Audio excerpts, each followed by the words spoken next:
প্রিয় দর্শক, আপনাদের সবাইকে আমন্ত্রণ জানাচ্ছি আওয়ার ডেমোক্রেসি অনুষ্ঠানে। আশা করছি যে যেখানে আছেন সবাই ভালো আছেন এবং নিরাপদে আছেন।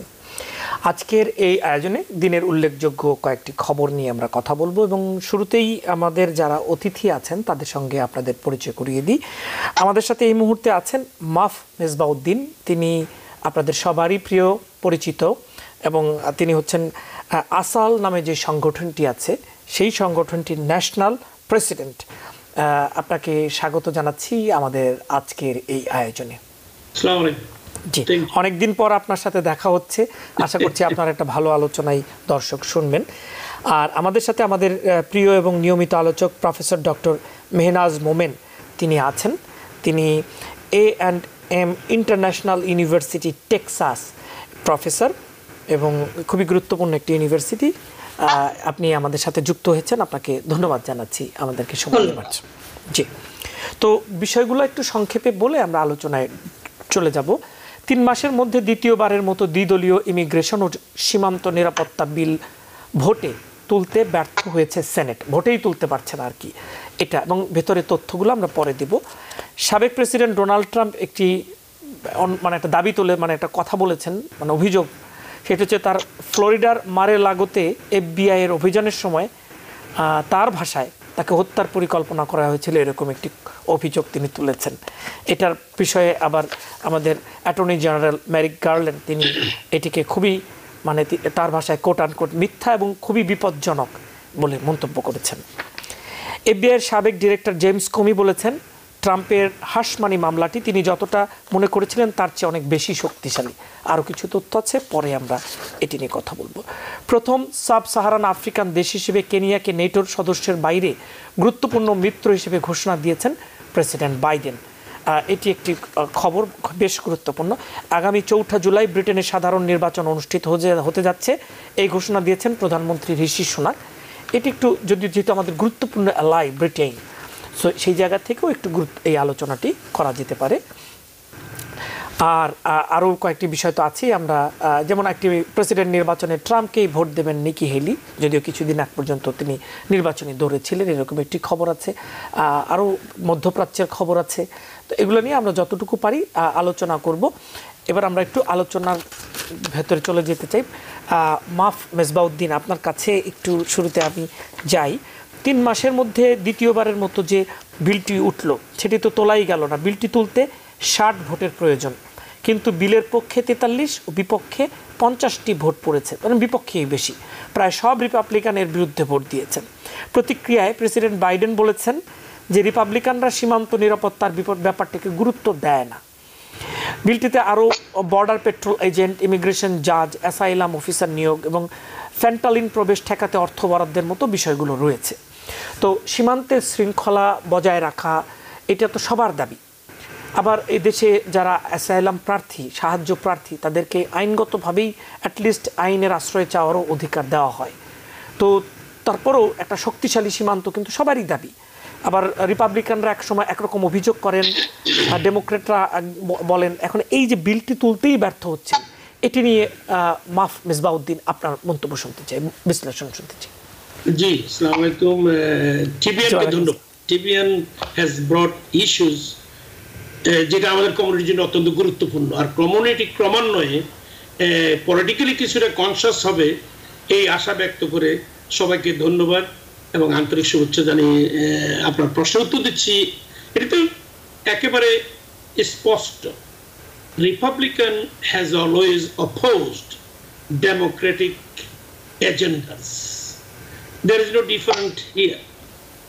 The immigration issue or the 12 million people already in America, এটা নিয়ে বহু তর্ক বিতর্ক, বহুবারই তারা বাইপার্টিশন বিল নিয়ে আসছে। কিন্তু যেহেতু ডেমোক্রেটিক পাওয়ারে বর্তমানে প্রেসিডেন্ট এবং সিনেট মেজরিটি তারা হোল্ড করে, সেজন্য রিপাবলিকানরা at the same time, Trump is, everybody knows Trump is dictating them what to do. তো এই ক্ষেত্রে তাদের দ্বিতীয়বার ফেল করা নয়, আরো যদি 10-12 আসে এটা ফেলই করবে আনটিল সাচ টাইম। আপনাদের মনে আছে যে ইমিগ্রেশনের যত কিছুই বিল 1984 থেকে রিগানের আমল থেকে whether it is LULAC, whether it is amnesty, everything came through Republican. But it was proposed originally by Democrat. So what happens? Today, যে 12 মিলিয়ন আমাদের যে ইমিগ্রেন্ট পিপল যাদেরকে আমরা বলি আনডকুমেন্টেড, তাদের কাগজ হয় না। এই একই কারণে, কারণ ডেমোক্রেটরা চায় হোক, রিপাবলিকরা চায় হয় না। তো এইভাবে এটা চলতেছে। তো আপনি লক্ষ্য করবেন রিপাবলিকানরা যখন দেখে যে তাদের প্রেসিডেন্ট আসছে, হুইচ দে ডিড রিগানের সময়, তখন তারা এই বিলটা আনলে ডেমোক্রেটরা সাপোর্ট করে 60 ভোট হয়ে যায়, তাতে অ্যামনেস্টি আসছে রিগানের আমলে। তারপরে ক্লিনটনের আমলে তারা ছিল মেজরিটি, মানে রিপাবলিকান ছিল majority, they brought the bill for dream act, which democrat always wanted it, but it never pass, but when they brought, democrat was. So same thing, this border bill will not solve until Democrats have 60 votes or a Republican president comes. This same thing will come to the border. Democrats always support good things, things that is important for the country. So I think it will never pass until this election is over. After the election, if Democrat gets the majority in the House and can keep the Senate, at the same time Biden get elected, only then it will happen. আচ্ছা, ধন্যবাদ, আপনার কাছে ফিরবো। তো সীমান্তে বিশৃঙ্খলার জন্য পেছনে রিপাবলিকানরা বর্তমান প্রেসিডেন্ট তার প্রশাসনকে দায়ী করে বক্তব্য রাখেন, সবসময় সমালোচনা করেন এবং যথেষ্ট কঠোর সমালোচনা করেন। কিন্তু এই যে বিলটি তোলাই যাচ্ছে না, আবার রিপাবলিকানরাই বাধা দিচ্ছে। আবার আমাদের মেজবাউদ্দিন তিনি বলছিলেন যে এটির একটা বিশ্লেষণ তিনি দাঁড় করেছেন। তো সীমান্তবর্তী একটি ইউনিভার্সিটিতে, একটি শহরে আপনি থাকেন, প্রফেসর মেহনাজ মোমেন, আপনি নিয়ে কাজও করেন, অনেক আপনার গভীর কাজ আছে, বইও আছে। তো আপনার বিশ্লেষণটা কি তাহলে? এই সংকট এটা কি রাজনৈতিক হাতিয়ার কিনা? আমার পূর্ববর্তী বক্তা একটা পলিটিক্যাল কনটেক্সট আর পলিটিক্যাল ধারাবাহিকতার কথা বিশ্লেষণ করেছেন। আমি বর্তমানের কথা বলছি।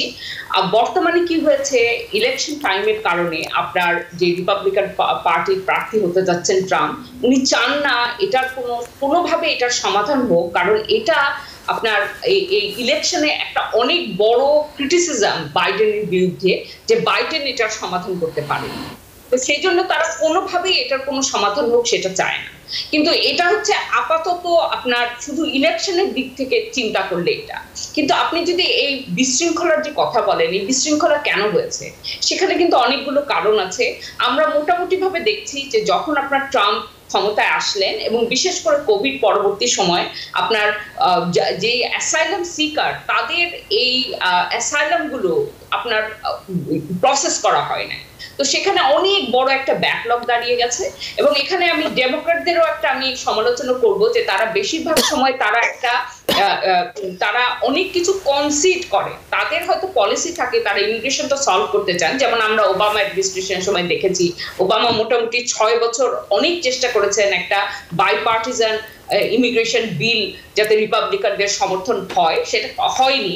কিন্তু সেটার সাথে কম্প্রোমাইজ করার জন্য উনি কিন্তু অনেক রকমের পলিসি, যেগুলো রিপাবলিকান পলিসি, খুবই কঠোর পলিসি, সেগুলোর সাথে উনি একমত হয়েছেন। কারণ ওনার আশা ছিল যে উনি যে জিনিসটা চাচ্ছেন, যে জিনিসটা পুশ করছেন সেটা হবে।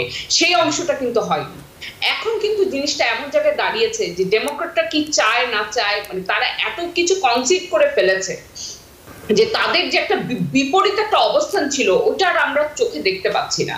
তাদের অবস্থানও কিন্তু অনেকখানি একরকম হয়ে গেছে। তারাও আপনার একটা শৃঙ্খলা চায়, কিন্তু বেশি আসল যে জিনিসটা ফিলসফিক্যাল জিনিস, ইমিগ্রেশনের জিনিসটা, এটা আমেরিকার জন্য ভালো, আমেরিকার জন্য কল্যাণকর, এবং এটাকে কিভাবে করে এই অবস্থাটাকে ঠিক করা যায়, ওই জায়গাটায় কিন্তু আর কেউ নাই। এবং আমিও আগের বক্তার সাথে একবারে একমত, এখন এটা কিছুতেই পাস হবে না। এবং এরপরে যদি আমরা দেখি ট্রাম্প অ্যাডমিনিস্ট্রেশন আসে, ট্রাম্প ক্ষমতায় আসেন, তখন যদি কোনো ইমিগ্রেশন বিল পাস হয়, আমি খুবই ভীত যে খুব খারাপ ধরনের একটা, খুব নেতিবাচক একটা ইমিগ্রেশন বিল পাস হবে। আমি সামনে এটাই দেখছি। আচ্ছা, এই লাস্টের পয়েন্টটি থেকে আমি মেজবাউদ্দিন আপনার একটু মতামত চাই। যদি কারণ আমরা তো নির্বাচনে কি রেজাল্ট হবে জানি না, যদি পরিবর্তিত হয় সেই জায়গাটি থেকে আপনার আগের অভিজ্ঞতা এবং ভবিষ্যৎ কি বিশ্লেষণ কি? আপু ঠিকই বলেছেন যে আমরা যে পর্যায়ে এসে দাঁড়িয়েছি, এদেশের পলিটিক্স বর্তমানে কিন্তু তুলনামূলকভাবে ডেভেলপিং কান্ট্রিজের পলিটিক্স থেকে কোনো ক্ষেত্রে ওয়ার্স। এরা এখনো যদি তারা বাইরে থেকে, Trump was one of the worst president in his 4 years, সে লাই করছে 30,000 বার, মানে প্রমাণিত লাই 30,000 বার লাই করার পরেও এখনো 70% Republican supports him very strong. তো last election he got 74 million. If this time he gets 70 million, he can be elected president. The danger is this. Even if I think আমাদের মেনাজ বলছেন যে যদি এটা সে যদি আসে, তার যদি একটা ইমিগ্রেশন বিল আসেও, এটা আসবে one of the strictest bill that nobody can swallow. But if they are the majority at that time, which I don't think so, some Democrats will vote because it will have heavy border security. And border security now by partition way দুই গ্রুপই চায়, কারণ যেহেতু এটা নিয়ে serious বিতর্ক চলতেছে গত 4 বছর যাবত। বিশেষ করে বাইডেনের opening the border, bringing 8 million more people into the country, though এই দেশে 3 million ট্রাক লেবারের দরকার, 10 million farm worker দরকার, nobody is going to do it, so border has to be open anyway, or people has to come in this country, otherwise this vast huge country cannot run. That is a different philosophy as we are discussing. তো আমার বিশ্বাস, unfortunately যদি কোনো কারণে Trump আসে, সেটা একটা হবে দুর্যোগপূর্ণ নেক্সট 4 years। আবার এই 4 years এর পরে সে ছাড়বে কিনা তারও সম্ভাবনা আমি দেখি না, কারণ তার যে মেন্টালিটি, তার যে কাজ কারবার, আচার আচরণ, যেটা আপনারা আগেও দেখছেন এখনো দেখবেন। তবে আমার মনে হয় না Trump will be elected. That is what is my hope. We may have an opportunity to discuss that, সেটাও আমরা আলোচনা করব এই আলোচনার খাতিরে। নিশ্চয়ই, ধন্যবাদ আপনাকে প্রফেসর মেহনাজ মোমেন। যেটি বলছিলেন মানে আমাদের মেজবাউদ্দিন, যে এখনো 70% রিপাবলিকানের খুব কঠোর এবং কট্টর সমর্থন। তো এত কিছু হয়, এটার কারণটা কি? ওনারা কি এগুলো বিশ্বাস করেন না? যে কেন বিশ্বাস করেন না আসলে তার সমর্থকরা? দেখেন, আমার কাছে মনে হয় ট্রাম্পের যে পপুলারিটি, সেটা যখন আমরা বিশ্লেষণ করি, আমরা খুব সুপারফিশিয়াল লেভেলে বিশ্লেষণ করি। এটা ট্রাম্পের পার্সোনালিটির দিকে আমরা আপনার নজর দেই বা ফোকাস করি, কিন্তু আসলে কিন্তু যে কারণে মানুষ সমর্থন করছে, আমি বলবো যত না প্রো ট্রাম্প আছে, তার থেকে অনেক বেশি আছে অ্যান্টাই এস্টাবলিশমেন্ট। আপনি যদি ডেমোক্র্যাটদের আপনি যদি এখন ইলেকশনের স্ট্র্যাটেজি দেখেন, তারা বারবার ইকোনমিক্সের কথা বলছে, যে ইকোনমিক্সের ভালো মেসেজগুলো গ্রহণ করছে না, তারা ভোটারদেরকে দোষ দিচ্ছে। তাদের কিন্তু স্ট্র্যাটেজিক্যালি অনেক মিস্টেক আছে, এবং আমি বলবো শুধু মিস্টেক না, মিস্টেক বললে এটাকে ছোট করে বলা হয়, আমি বলবো তাদের অনেক স্ট্র্যাটেজি অসততা আছে, এবং তারা যে সমস্ত জিনিস কমিট করে তারা ঠিক মতো করে না। তারা খালি ওই ইলেকশনের ভোটটা পাওয়ার জন্য করছে, মানে এটা সবাই করে, কিন্তু ডেমোক্র্যাটদের থেকে ভোটারদের আশা বা আশার জায়গাটা বেশি থাকে। হ্যাঁ, তো সেখানে আর তাদের যে ফ্রাস্ট্রেশন, যেটা ট্রাম্প ভোটারদের ইকোনমিক ফ্রাস্ট্রেশন, সেটার প্রতি আমি অনেক এমপ্যাথেটিক, কিন্তু তাদের যে ইকোনমিক ফ্রাস্ট্রেশনের যেভাবে তারা প্রকাশ করে, সেটা খুবই খুবই অসুবিধাজনক। হ্যাঁ, ট্রাম্পের আপনি যদি দেখেন ট্রাম্পের কেন বিজয় হচ্ছে, আপনি এখন এই লেটেস্ট আপনার আলোচনা হচ্ছে যে সমস্ত রাজ্যগুলো, অঙ্গরাজ্যগুলো আপনার বেশি ডাইভার্স, সেখানে ট্রাম্প ভালো করছে।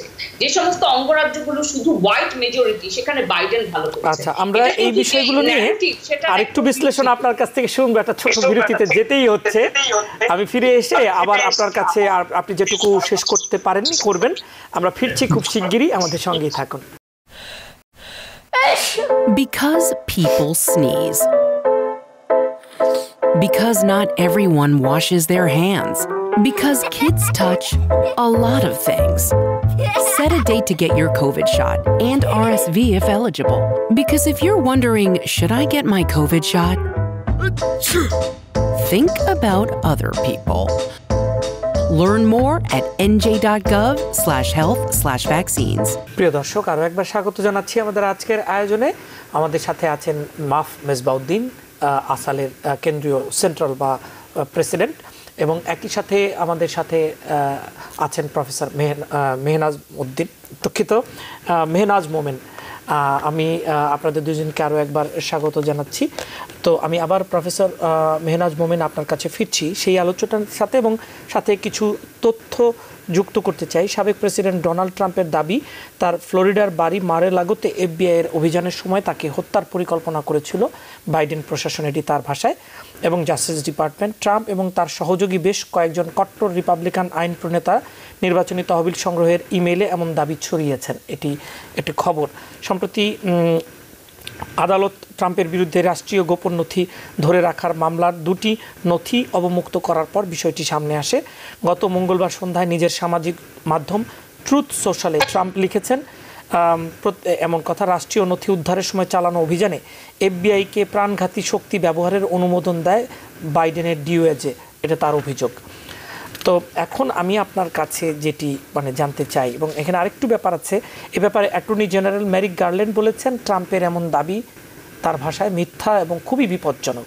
তিনি বলেছেন প্রেসিডেন্ট বাইডেনের বাড়িতেও একই ধরনের অভিযান চালানো হয়েছিল। আপনার আগের বক্তব্যের সাথে মিলিয়ে এটি একটু যদি বিশ্লেষণ করেন প্রফেসর মেহনাজ মোমেন। হ্যাঁ, দেখেন, ফর্মার প্রেসিডেন্ট ট্রাম্প যেসব দাবি করছেন সেটার সাথে তো প্রমাণ দিতে হবে, এরকম দাবি তো করলেই হবে না।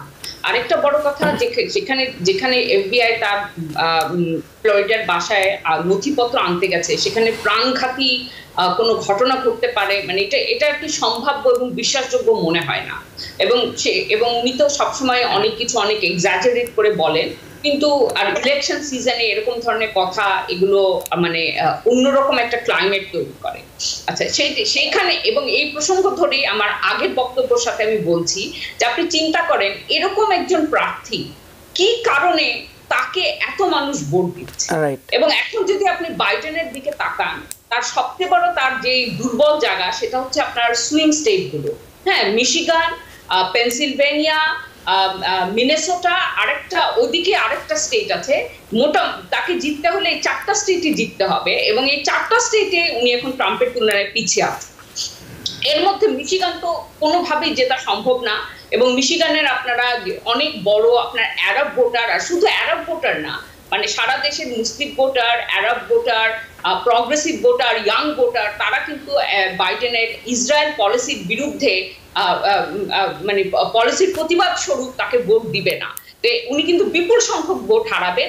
উনি কিন্তু ইভেন দেখা যাচ্ছে যে সমস্ত মাইনরিটি ভোট, হিসপ্যানিক এবং আপনার আফ্রিকান আমেরিকান ভোট, যেগুলো ডেমোক্র্যাটরা, আফ্রিকান আমেরিকান ভোট তো ডেমোক্র্যাটরা 90% বেশি পেয়ে থাকে, কিন্তু সেই সব জায়গায়ও কিন্তু উনি ওগুলোর থেকেও আপনার অনেক ভোট চলে যাচ্ছে, এবং এই অবস্থায় ওনার পক্ষে জিতা খুবই কঠিন।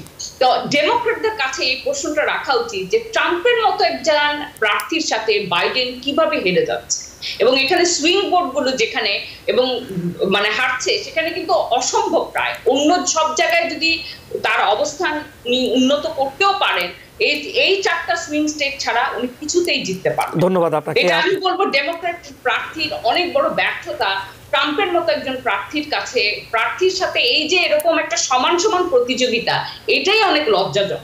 আপনাকে ধন্যবাদ। আমি একটু মাফ মেজবাউদ্দিন, আপনার কাছে প্রশ্নটি হচ্ছে যে ইলেকশনের সময় মানুষ নানা ধরনের বক্তব্য পড়ে, একে অপরকে অভিযোগ করে, বিতর্ক করে, যুক্তি দেয়, যুক্তি খণ্ডন করে, কিন্তু আমেরিকার মতো একটা সুন্দর দেশে যেখানে এত সুন্দরভাবে সিস্টেমগুলো চলে, সেখানে একজন প্রার্থী যখন এটা আমেরিকার প্রেসিডেন্ট হবেন, যিনি বিজয়ী হন, তিনি কি বলছেন এবং কি ধরনের অভিযোগ করছেন, এটা কতটা ম্যাটার করে এখন, এটা একটা বিষয়। এবং দ্বিতীয় হচ্ছে যে বিশ্লেষণ প্রফেসর মেহনাজ মোমেন দিচ্ছিলেন, আপনি কতটা একমত বা দ্বিমত বা আপনার বিশ্লেষণ? না, আই থিঙ্ক আমাদের প্রফেসর মেহনাজ মোমেন খুব সুন্দরভাবে এক্সপ্লেন করেছেন। তো আমি শুধু অ্যাড করবো এইভাবে আর কি, আপনার একটা জিনিস লক্ষ্য রাখতে হবে, ভোটের দিন যদি আপনারা লক্ষ্য করে থাকেন, স্ক্রিনগুলো দেখলে দেখবেন যে আমেরিকার 69% area are red, the remaining 39% are the progressive, are the immigrant, are democratic voter. প্রশ্ন হচ্ছে প্রত্যেকটি ইলেকশনে দেখা যাচ্ছে গত 5টা ইলেকশনে ডেমোক্রেটরা 2, 3, 4, 5, 8, 9, 10 মিলিয়ন ভোট বেশি পাইয়া, একবার তো বেশি পাইয়া তারা ডিফিটও গেছে, সেটা আপনাদের লক্ষ্য আছে। হিলারি ক্লিনটন আসলে পপুলার ভোটে জিতেও একটা স্টেটের কথা বললেন, জি, এর সাথে আরিজোনাও ইম্পর্টেন্ট, নেভাডাও ইম্পর্টেন্ট, এই মিশিগান এবং Tennessee, even Pennsylvania is now in torture. Now, আমি মনে করি at the end of the day Biden will be elected. How? Because many reasons. American policy is the reason why America, whoever is the president, Republican hope, Democrat hope, they always support Israel because of the policy itself. They follow the Congress and everything. তো এটাকে change করতে গেলে শুধুমাত্র যেটা university লেভেলে এবার যে আন্দোলনটা আমরা দেখছি, এক সময় এরা যখন ক্ষমতা আসবে হয়তো কিছু পলিসি চেঞ্জ হবে, এবং তাই হবে, কারণ this generation will be there in power next 10 years, সেটা হচ্ছে ভিন্ন ব্যাপার। কিন্তু ইলেকশনের বিষয়ে বাইডেন গত 4 বছরে যা করছে এই দেশের জন্য, economy where it is today, এবং ধরেন ইনফ্লেশন 9.13 থেকে 3% নিয়ে আসা, এবং আপনি unemployment last 30 years is the lowest. আপনি এখন শুনবেন আমাদের কমিউনিটিতে, বাংলাদেশ সাউথ এশিয়ান কমিউনিটিতে এখন তেমন কোনো বেকার আমাদের বৃহত্তর সিটিগুলিতে যেখানে বাংলাদেশের কনসেন্ট্রেশন নেই। তারপরে বিভিন্ন ধরনের সরকারি সহযোগিতার মাধ্যমে আপনি small business, last 30 years it never has been this success. Minority are making more money, their business are expanding. তো এইসব আসলে ভোট তো দিবে মাইনরিটি নেই, ভোট তো দিবে যারা ডেমোক্রেট, দোজ গ্রাস রুটে আছেন। কিন্তু মুসলমানদের বর্তমানে যে বিষয়, ওটা আমার মনে হয় প্রফেসর মেনশন করছেন, Michigan, Pennsylvania, even new York, এইসব স্টেটগুলোতে 10%-এর মতো মুসলমানরা অপোজ ভোট দিচ্ছে, তাই না, প্রাইমারিতে। আমি মনে করি মুসলমানদের জন্য definitely if you compare Biden with Trump, Trump যখন আসছে প্রথমে মুসলিম ব্যান করছে, ফেব্রুয়ারির 18 তারিখে তার একটা স্পিচ যদি আপনারা দেখেন, even new York Times covered it, it says that if he is elected second term, he will ban all other religion except America will be Judeo-Christian. Christian এবং Judaism will be practiced in America, all other religion he's going to ban. So Muslim cannot love to and go and vote for him thinking that he's going to do better than Biden. Never. তো ওইসব কারণের উপর ভিত্তি করে আমি মনে করি November 2 তারিখ পর্যন্ত অনেক পরিবর্তন এবং বর্তমানে ট্রাম্পেরও আরো অনেক জিনিস বাইরে আসবে, যেটা আমরা এখন দেখতেছি বিভিন্ন কেসের মাধ্যমে। তার গত ইলেকশনে 10 হইতে 12 জন মহিলা যেসব কমপ্লেন করছেন, সেটার উপর সে ইভেন সিভিল কোর্টে সে লস করে $hundreds of millions say penalty দিচ্ছে। আমি জানি না, আমেরিকাতে সমস্যাই হচ্ছে এখানে 28টা স্টেট এখানে এখনো fully control by Republican in the house and in the senate of that state. তো 28 তো ডেফিনেটলি 25 থেকে অনেক বেশি। সেজন্য আমি বলতেছি রিপাবলিকান যারা করে, যারা মেজরিটি হোয়াইট ককেশিয়াস, এরা গ্রামে রুরাল এরিয়াতে থাকে, এরা আর কিছুই বুঝে না, নিজেরা ওয়েলফেয়ার খাবে না, তাদের ইচ্ছা হচ্ছে যেন ব্ল্যাকরা ওয়েলফেয়ার খাইতে না পারে, সেটাই তাদের কাজ। Obama care is one of the best health plan right now in America. They don't want to take ইট।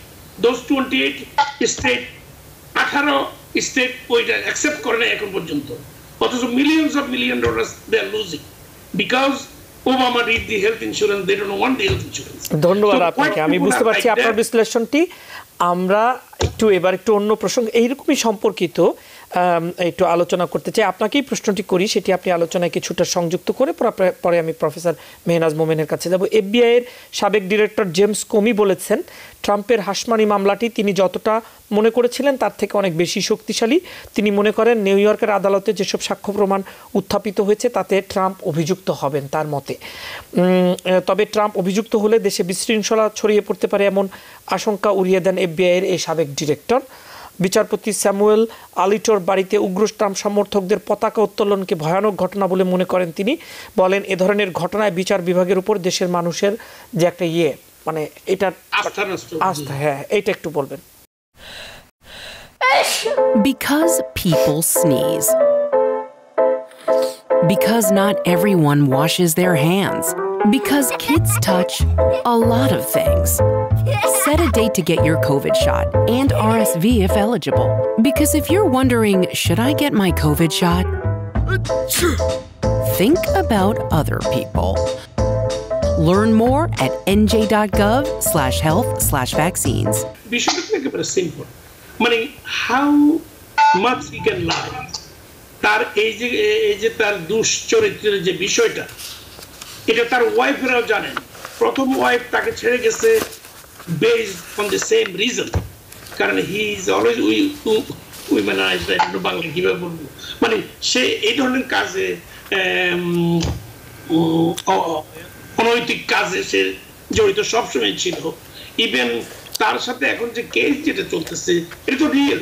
আপনি আপনার অ্যাসিস্ট্যান্ট আপনার পক্ষ হইয়া তার বাড়ি বন্ধক দিয়ে 30,000 টাকা অ্যাডভান্স করে ইলেকশনের টাইমে তার মুখ বন্ধ করে রাখছে। এটা যদি আমাদের জনগণ বা আমেরিকান জনগণ এবং ভোটাররা না বুঝে, এটা অত্যন্ত দুঃখজনক ব্যাপার। তো সেটা হচ্ছে মানে he should be convicted of this crime, there is no doubt about that. আচ্ছা, আমি মনে করি আচ্ছা কনভিক্টেড হওয়ার পরেও ইলেকশন আমার মনে হয় তার পানিশমেন্ট আস্তে আস্তে এর আগেই হয়ে যাবে। প্রশ্নটা হচ্ছে how you stop him from getting elected. I think more people, all the immigrant together, I think around 36% immigrant in this country who are voters, among the voters I am talking about, Democratic voters, we all must do our part so that Biden can get elected and Trump will not get elected. ধন্যবাদ আপনাকে। আসলে নির্বাচনে মানুষ যে যেখানে vote দেয় দিবে এবং তার মতামতেরই তো প্রতিফলন হবে। আপনি আপনার মতো করে আহ্বান জানিয়েছেন আপনার দৃষ্টিভঙ্গি থেকে, তো আসলে সেইটি নিশ্চয়ই তারা দেখবে সাধারণ মানুষ, এবং যে কি দাঁড়াবে সেটি তো আমরা দেখবই। প্রফেসর মেহনাজ মোমেন, আপনার কাছে যাই একই প্রশ্ন নিয়ে, আপনি কিভাবে দেখছেন বিষয়গুলোকে? আমি একদমই একমত যে আমেরিকার ফরেন পলিসিতে ট্রাম্পই আসুক বাইডেনই আসুক এটাতে আমরা কোনো বিভেদ দেখব না, হ্যাঁ, কিন্তু তারপরও আমি একটা কথা বলতে চাই যে ট্রাম্পের মুসলিম ব্যান আর জেনোসাইড সমর্থন করা কিন্তু এক জিনিস না। জেনোসাইড সমর্থন করা এটা অনেক বেশি আপনার একটা কি বলবো একটা সাবস্ট্যান্সিয়ালি একটা ডিফারেন্ট জিনিস। তো সেইখানে আমি বাইডেনকে ছাড় দিতে আমি রাজি না, হ্যাঁ, কিন্তু এটা সত্যি যে আমেরিকার ফরেন পলিসিতে যেই নির্বাচিত হোক আপনার এটাতে কোনো পার্থক্য হবে না। এখন যে কেসটার কথা আসছে, কেসটার নৈতিকতা এই সমস্ত নিয়ে আর প্রশ্ন তুলে লাভ নাই, কিন্তু এটার পলিটিক্যাল যে ইমপ্লিকেশন সেটা নিয়ে কথা বলতে চাই। যে এখানে আমরা দেখছি যে ট্রাম্পের বিরুদ্ধে যত ইনডাইরেক্টমেন্ট হয় এবং যত উনাকে কঠোরভাবে উনাকে কোর্টে উনাকে কঠোরভাবে কি বলবো মানে উনার সাথে ব্যবহার করা হয়, তত উনার পপুলারিটি বাড়ে। কাজে এই যে ডেমোক্র্যাটরা আশা করছে যে এই কেসের মাধ্যমে এমনভাবে তার পপুলারিটি, এমন কেস আসবে যে তার পপুলারিটি কমবে এবং ট্রাম্প জিততে পারবে না, এই স্ট্র্যাটেজিটা কাজ করবে না। আমিও নিজে চাই না যে ট্রাম্প জিতুক, কিন্তু আমার কাছে মনে হয় যে ডেমোক্র্যাটদের স্ট্র্যাটেজিক অনেক বড় বড় মিস্টেক আছে এবং তাদের অনেক ব্লাইন্ড স্পট আছে, তারা দেখতে পাচ্ছে না। এবং আমার আগের বক্তা যে কথাটি বললেন এটা কিন্তু পুরোপুরি ঠিক না, কারণ আমরা দেখছি এখন এমন স্টেট যেখানে আপনার হিসপ্যানিক মেজরিটি, ব্ল্যাক মেজরিটি, যেখানে ডেমোক্র্যাটরা খুব কমফোর্টেবল ছিল সেখানে আর তারা কমফোর্টেবল নাই। ওই সমস্ত যেসব ভোটগুলো ডেমোক্র্যাটরা ধরেই নেয় যে তারা পাবে, ওই ভোটগুলো কিন্তু তারা হারাচ্ছে। এটা কিন্তু সাংঘাতিক একটা ইম্পর্টেন্ট জিনিস। আর ইকোনমিক মেসেজটা কিন্তু খুবই খারাপ। ইকোনমিক সাফল্য অবশ্যই বাইডেনের আছে, কিন্তু সেখানে তারা ঠিক মতো মেসেজটাকে ফ্রেম করতে পারে না। ইমিগ্রেশন পারে নাই, হেলথ কেয়ার পারে নাই, ইকোনমিক্স এর ব্যাপারেও তাদের যে সাফল্য আছে সেখানে তারা ফোকাস করে না। তারা উল্টা ভোটারদেরকে ব্লেম করে যে এত ভালো ইকোনমি, তোমরা যদি এটা না বুঝো তো তাহলে এটা তোমাদের দোষ। কিন্তু এভাবে করে কিন্তু ভোটারদের ভোট পাওয়া যাবে না। আরেকটা যেটা বলছেন যে আনএমপ্লয়মেন্ট, সেগুলো ঠিকই আছে, কিন্তু ইনফ্লেশনের ব্যাপারে, ইনফ্লেশনের যে স্ট্যাটিস্টিক্স, ওটা কিন্তু আপনার গ্রসারির প্রাইস, তারপর গ্যাসের প্রাইস, এগুলোর উপর ভিত্তি করে না, কিন্তু সাধারণ মানুষের জীবনে কিন্তু এগুলোর প্রভাব সবচেয়ে বেশি। সাধারণ মানুষ কিভাবে করে ইকোনমি ভালো না খারাপ সেটা মেজার করে, সে গ্রসারি স্টোরে গিয়ে সে দেখে যে আমি এখন প্রতিবার গ্রসারি স্টোরে আসলে আমার 70-80 টাকা খরচ হয়, আগে আমার 30-40 টাকা হতো।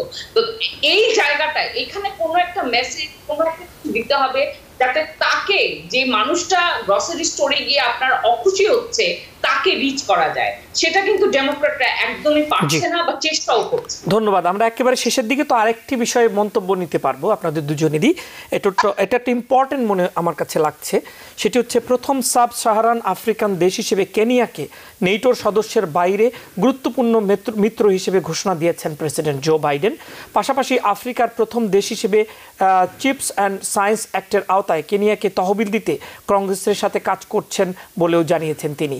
বৃহস্পতিবার আমেরিকায় সফররত কেনিয়ার প্রেসিডেন্ট উইলিয়াম রুটোর সাথে যৌথ সংবাদ সম্মেলনে এসব কথা বলেন প্রেসিডেন্ট বাইডেন। তিনি আরও জানিয়েছেন, হেইতির শান্তি রক্ষায় আমেরিকার সেনাদের না পাঠালেও দেশটিকে প্রয়োজনীয় গোয়েন্দা তথ্য, সরঞ্জাম ও অন্যান্য আনুষঙ্গিক জিনিসপত্র দিয়ে সহায়তা করা হবে।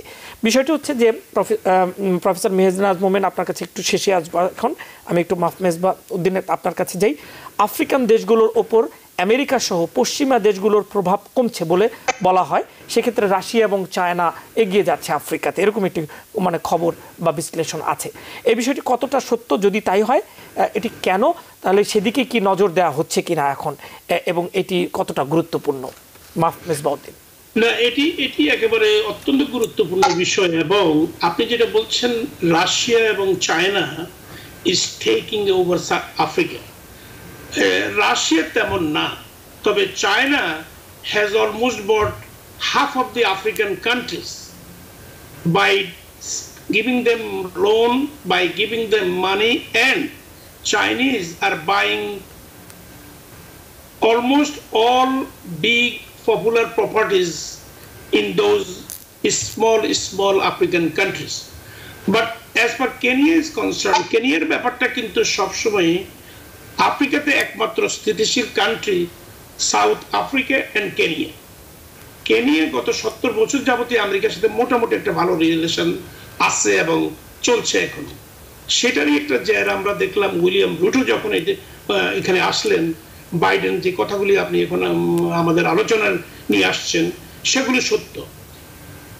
America always do this, either they bring people into NATO or they make them NATO-like country. Like today they have Israel, they have Brazil, they have Philippines, now they are adding Kenya to the same status. It is only to benefit themselves because they now have access, more access in Kenya than ever. It is started from Obama, which continues now under Biden, which is a good thing. Now, এতে কেনিয়ার জন্য এটা দরকার আছে, যেহেতু economy দিক থেকে অনেক স্ট্রং হবে, আমেরিকান কোম্পানিগুলি সেখানে ইনভেস্ট করবে, তাদের জনগণের জন্য এটা অত্যন্ত গুরুত্বপূর্ণ, এবং আমিও এটাকে সাপোর্ট করি স্ট্রংলি। এইভাবে আফ্রিকান কান্ট্রিগুলিতে আমেরিকা শুড গো ব্যাক, কারণ আমেরিকার এই বিশেষ করে ট্রাম্প আসার পরে সমস্ত ফরেন এইডগুলি সে কাট করছে, নাটোতে টাকা দেওয়া বন্ধ করছে, ইউনাইটেড নেশনের টাকা দেওয়া বন্ধ করছে। এসব করার কারণে আমেরিকা মোটামুটি আইসোলেটেড হয়ে পড়ছে। পুয়ার কান্ট্রিগুলি always they need assistance from the United States. Unfortunately African কান্ট্রিগুলি সেটা পায় নাই, সেজন্য চায়না একচেটিয়া ভাবে। আপনাকে ধন্যবাদ। আমরা একেবারে শেষের দিকে বলে আসি, এখন চায়নার করতে। জি, আমরা প্রফেসর মেহনাজ মোমেন আপনার কাছে যাচ্ছি। আমেরিকা এখন এই পৃথিবী আর ইউনিপোলার না, এটা একটা মাল্টিপোলার ওয়ার্ল্ড, যেজন্য আমেরিকাকে রাশিয়া চায়নার সাথে প্রতিদ্বন্দ্বিতা করতে হবে। তো আমরা যেমন দেখছি ব্রিক্স, এরকম আপনার গ্লোবাল সাউথের কান্ট্রিগুলো একসাথে হয়ে আমেরিকার যে ইন্টারফিয়ারেন্স তাদের পলিটিক্সে সেটার বিরোধিতা করতে চাচ্ছে। তো আমি বলবো যে এই কেনিয়াকে বা এই যে ইসরায়েল ফিলিপাইনকে এই নেটো ফ্রেন্ডাই বা এক্সটেন্ডেড নেটো অ্যালাই হিসেবে যুক্ত করা, এটা হচ্ছে আমেরিকার পদক্ষেপ। এবং আমি আরেকটা কথা বলবো যে আমেরিকা যখন থেকে 1990s এর পর থেকে নিজেকে মনে করেছে যে একমাত্র সুপার পাওয়ার, তখন থেকে ডিপ্লোমেসি একদম ছেড়ে দিয়েছে। তারা সবকিছুই খালি যুদ্ধ এবং হুমকি দিয়ে করতে চায়। কাজে এই ক্ষেত্রে অন্যান্য দেশের সাথে একটা সম্পর্ক যদি স্থাপন করে এবং এভাবে করে যদি অন্যান্য দেশকে আপনার মানে সফট পাওয়ার দিয়ে কি বলবো মানে সফট পাওয়ার ডিপ্লোমেসি, সেগুলো আমি বলবো যে যুদ্ধের ক্ষমতার থেকে হার্ড পাওয়ারের থেকে অনেক অনেক বেশি শ্রেয়। তো এটা একটা ভালো দিক। কিন্তু এখন কিন্তু এই পৃথিবী বদলে গেছে, এখানে রাশিয়া চায়নার সাথে প্রতিদ্বন্দ্বিতা করতে হবে, এখানে আমেরিকার একা সুপার পাওয়ার নেই। আমার মনে হয় আপনাদের দুজনকে ধন্যবাদ। আমরা আজকের মতো শেষ করব, আপনারা সময় দিয়েছেন, নিশ্চয়ই আবার দেখা হবে আপনাদের সাথে। অনেক ধন্যবাদ আপনাকে এবং শ্রোতা মণ্ডলীকে, থ্যাংক ইউ। জি প্রিয় দর্শক, আপনারা যারা এতক্ষণ আমাদের দেখছিলেন নিশ্চয়ই এই আলোচনা শুনেছেন, আমাদের দুজন বক্তা তাদের বিশ্লেষণগুলো তুলে ধরেছেন। খুব শিগগিরই আবারও দেখা হবে, সবাই ভালো থাকুন এবং নিরাপদে থাকুন। টিবিএন 24 টেলিভিশন দেখতে আজই কল করুন 7187776556। লগ ইন করুন www.totalcablebd.com। নিউ ইয়র্ক থেকে সম্প্রচারিত টিবিএন 24 টেলিভিশন বিশ্বজুড়ে বাঙালির কণ্ঠস্বর।